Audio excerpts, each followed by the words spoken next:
on the clickbait. Clicked on the link that the algorithm fed you. Every day, nothing but clickbait. Now you have to watch this video. The 1978 animated Lord of the Rings opens with what we already... Oh, you thought I was covering those Lord of the Rings movies? No. We are covering this one. So, like I was saying, the animated Lord of the Rings opens with a little history lesson about Middle-earth. The Dark Lord Sauron made the One Ring to rule them all. He was slain, Sauron made the ring wraiths, Gollum came along and found the ring, turning him into a weird, hideous creature man that lives in a cave, and that brings us up to the story with Frodo getting the ring from Bilbo Baggins. When we catch up with Frodo, he is just way too excited to see Gandalf. And then when Gandalf throws the ring into the fire to make the markings appear, Frodo makes this face? That's now my desktop screensaver. Gandalf brings our Hobbit friend up to speed about the ring while explaining he needs to take it to the place it was forged. I find it weird that Peter Jackson needed 3 movies to make the journey to Mount Doom happen, and this movie only needs 2 hours and some change to tell the entire story. So that's exciting. Sam enters the plot and he's super excited to join Frodo on his quest. So excited that he sounds like this. Me go, sir. Me go and see the elves. Oh my! Oh, hooray! Gandalf has his disagreement with Saruman, and let me just ask you this. Which way do you say his name? Because in the movie, Gandalf says Saruman, but I thought it was Saruman. Well, either way, Saruman imprisons Gandalf while the hobbits have their moment with the ring wraith. And this moment in the Fellowship of the Ring is absolutely incredible. It's very tense, a little scary, and just overall, really well done. The 1978 version is a little more, how you say, strange.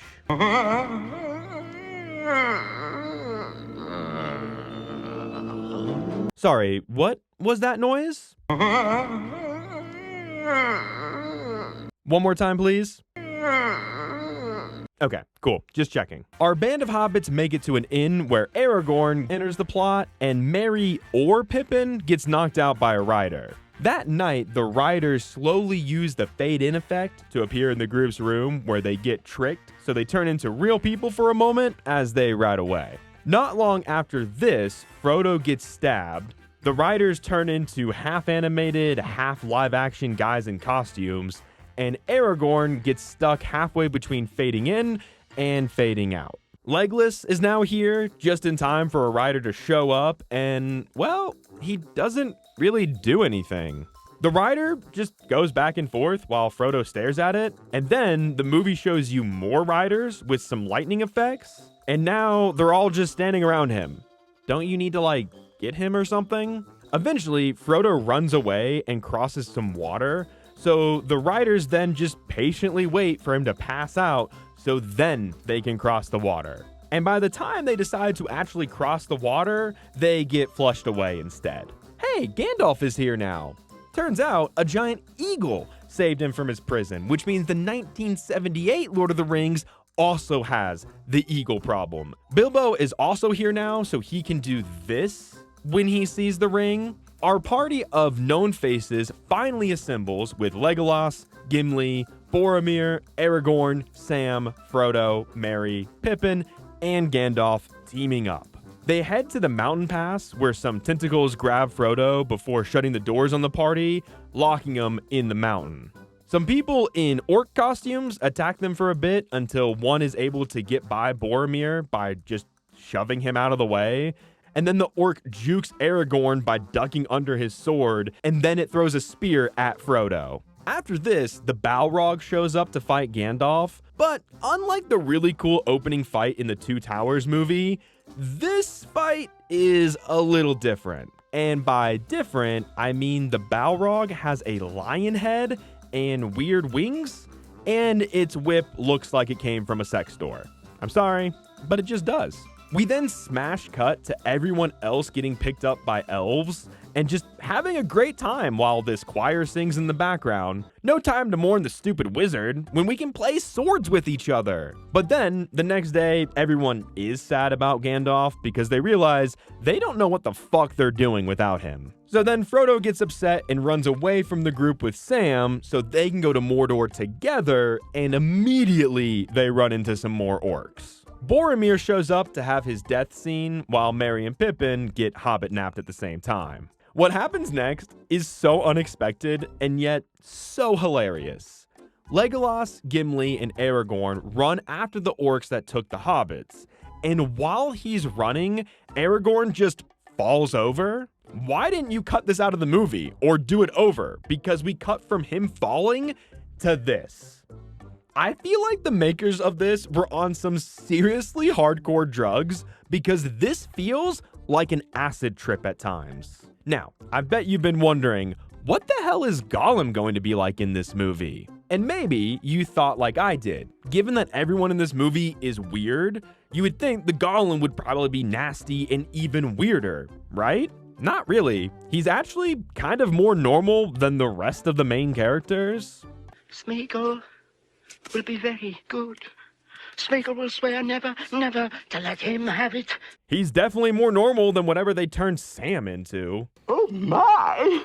Oh, hooray! Gandalf shows back up with his new outfit so he can tell us about the epic fight he had with the Balrog, and instead of showing us any of that footage, we actually just watch Gandalf wander around while he tells us about the fight. Then Gandalf goes to talk to the king who has that creepy guy Wormtongue. He frees the king from that guy's control while Gollum kisses Frodo's feet? I take it back. Gollum's fucking weird too. A big fight kicks off, and I guess at this point the animators just stop caring because this is a full-on real-life dude standing next to a fully animated person. What's going on here, Donald and Timothy? You were the editor and the director of photography, so please explain yourself for this choice. So the orcs end up breaking through with the help of some magical explosions. All the good guys go hide in a cave, and Sam tells Frodo they're almost out of food while they wander around in the forest some more. The day is saved when Gandalf arrives with his army in order to defeat all the orcs, and then the movie ends? I'm not kidding. Gandalf says exactly this. The forces of darkness were driven forever from the face of Middle-earth by the valiant friends of Frodo.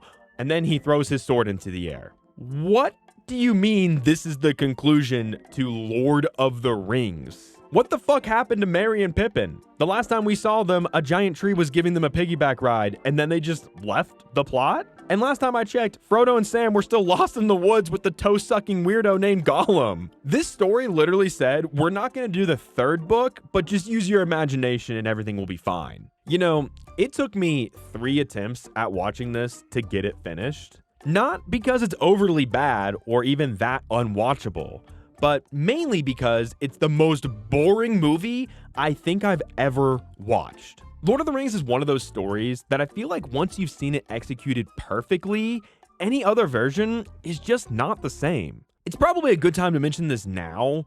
When it comes to the voice acting, it's mostly pretty weird. I won't even call it bad because honestly, I don't know if it's the actors making bold choices with the voices they're using or if they were told to do this for some reason. Sam in this version is a little goblin man who whines and always seems like he's over Frodo's bullshit. Just to get there. Oh, the ring is so heavy now, Sam.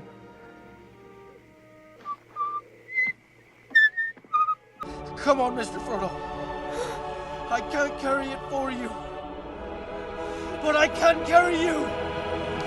Come on! Like, the differences between these two versions of the same character is wild to me. I should also admit that I've actually only seen the Peter Jackson movies about 1 time each. I've been meaning to watch them again, I just haven't really gotten around to it. But that's also because they're so good that I almost don't want to watch them again, because my memory of them is that they're perfect. So I really don't want to spoil that.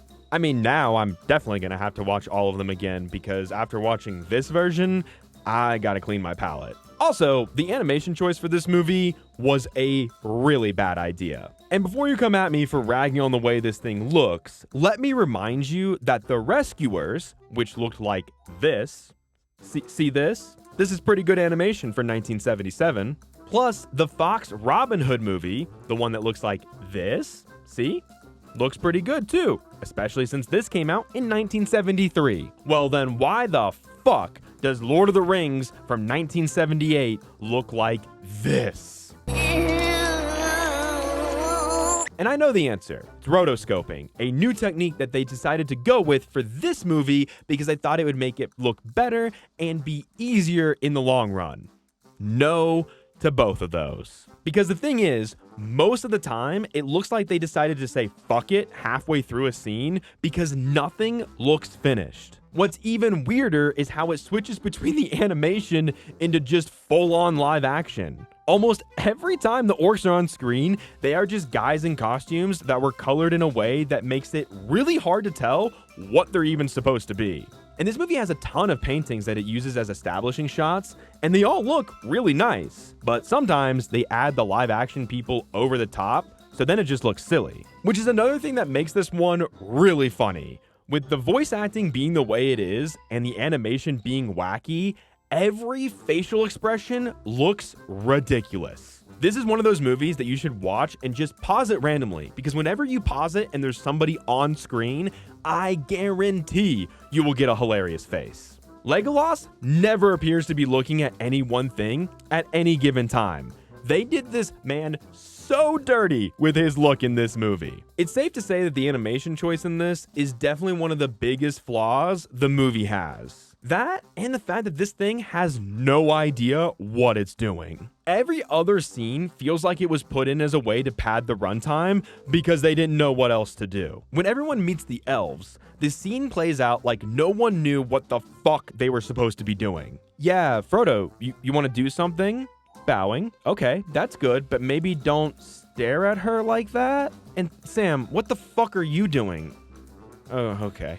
Boromir's here now for 2 seconds and the scene is over. Other scenes are overly long while nothing takes place. Multiple times in this movie, we watch characters run. That's it. Just run. Sometimes they trip, and that's funny, but mostly, they just run. There are also moments where things disappear and reappear randomly. In this shot, they have a donkey. Now they're camping, and the donkey is nowhere to be seen. And this is the very next scene, and there's the donkey. Gandalf is wearing gray robes when he's walking into the building, and never mind, he's just in white robes now. Oh, and Gandalf is a straight up comedian in this thing. Like the time he didn't blink while freaking out on Frodo just because Frodo was like, I don't know, Gandalf, maybe you should take the ring? Also, not to be that guy, but Sam and Frodo are 100% confirmed gay in this version. But he was her love as well.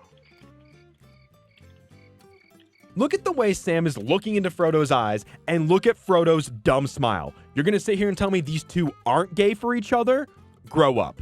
I mentioned before that this is what I imagine hard drugs are like, but look at the way this movie looks and tell me a sober person greenlit these ideas. This is truly a bizarre movie that had some crazy ambition behind it, but it fails in pretty much every way. And luckily, we have better movies, so we really don't need to worry about this one ever. So, because of that, I am putting the 1978 Lord of the Rings movie in just plain weird. Yeah, that's right, this is a fucking weird movie, so it's going in the weird category, baby. Hey everyone, if you enjoyed this, don't forget to check out my video on Ghostbusters Frozen Empire. Don't forget to like, subscribe, and comment down below what movie you'd like to see me cover in the future.